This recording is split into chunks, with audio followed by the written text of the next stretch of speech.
Desember tahun 1948, Belanda menyatakan tidak lagi mengakui dan terikat dengan perjanjian Renville, dan kemudian melancarkan agresi militer kedua dengan menyerang kota Yogyakarta yang pada saat itu sebagai ibu kota Republik Indonesia sementara.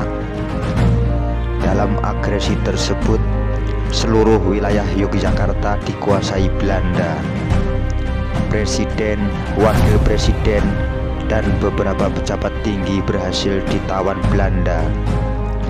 Presiden Soekarno diasingkan ke Prapat, Sumatera Utara, dan wakil presiden Muhammad Hatta ke Bangka. Tidak lama kemudian Soekarno pun dipindahkan ke Bangka.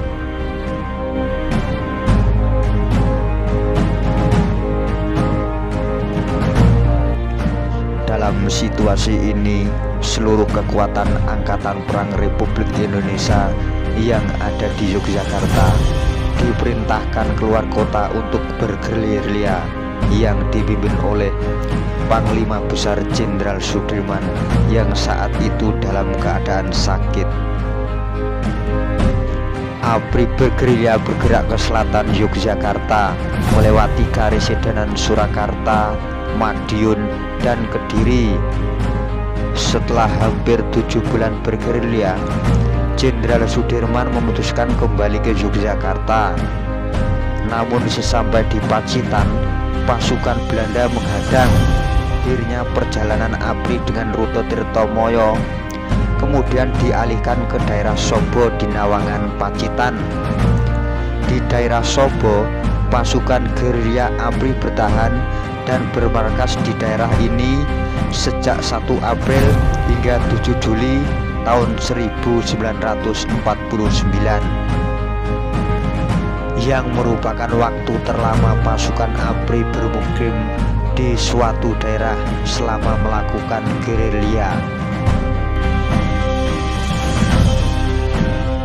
Letnan Suhadi, Iskandar, dan Sutoyo kemudian mendirikan pemancar kecil radio gerilya di Dukuh Banaran, tidak jauh dari markas ini. Dari tempat ini banyak dikeluarkan perintah dan diterimanya laporan dari komando-komando kesatuan. Pasukan penyidik yang dipimpin oleh Soekarno Hadiwibowo kemudian mendirikan pos di Pare, 7 km dari Sobo. Di Kampung Sobo, Desa Pakis Baru, Jenderal Sudirman tinggal di rumah Karso Sumito yang kemudian dijadikan markas komando gerilya pasukan Angkatan Perang Republik Indonesia. Di rumah ini, Jenderal Sudirman menempati kamar sebelah kanan. Walaupun dalam keadaan lemah karena sakit, tetap bertekad ikut terjun bergerilya. Walaupun harus ditandu, dalam keadaan sakit ia memimpin dan memberi semangat pada prajuritnya untuk melakukan perlawanan terhadap Belanda. Oleh karena itu sebabnya ia disebutkan merupakan salah satu tokoh besar yang dilahirkan oleh revolusi negeri ini.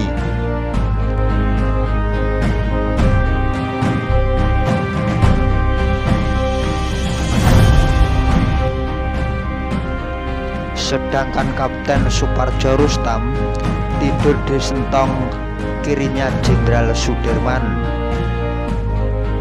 Sedangkan Kapten Cokropanolo menempati sentong tengah, Utoyo Kolopaking menempati sentong sebelah kiri.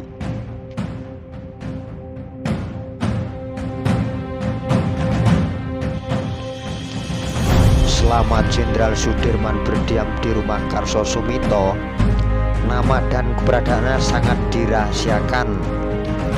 Masyarakat hanya tahu bahwa rumah itu ditempati oleh para gerilyawan.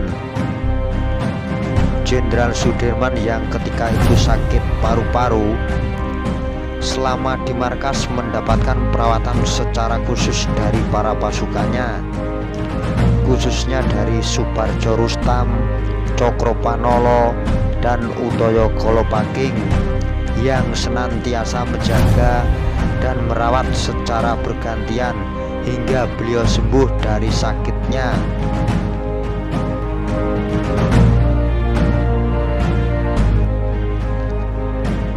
Jenderal Sudirman berjiwa pemimpin, sosok yang religius, mempunyai jiwa sosial yang sangat tinggi.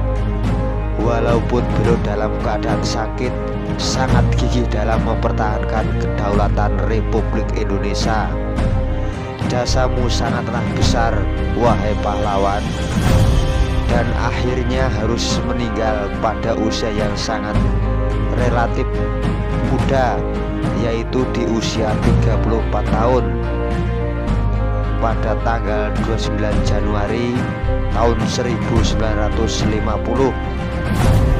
Beliau meninggal di Magelang dan dimakamkan di Taman Makam Pahlawan Semaki di Yogyakarta.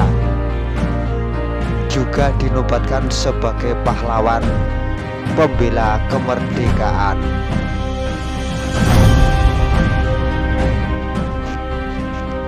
Kemerdekaan Indonesia terlahir dari perjuangan para pahlawan yang teramat panjang dalam perjuangannya. Salah satunya sejarah dan perjuangan sepertimu, wahai sang jenderal, demi kemerdekaan Indonesia yang tercinta ini.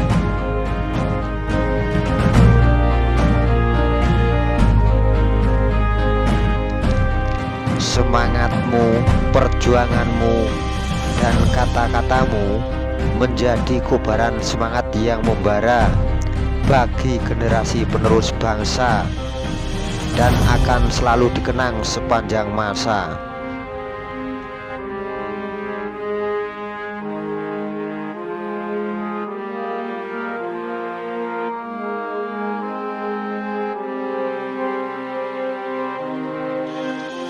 Robek-robeklah badanku, potong-potonglah jasad ini, tetapi jiwaku dilindungi benteng merah putih akan tetap hidup, tetap menutup bela siapapun lawan yang aku hadapi.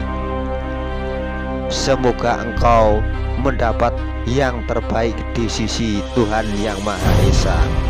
Amin.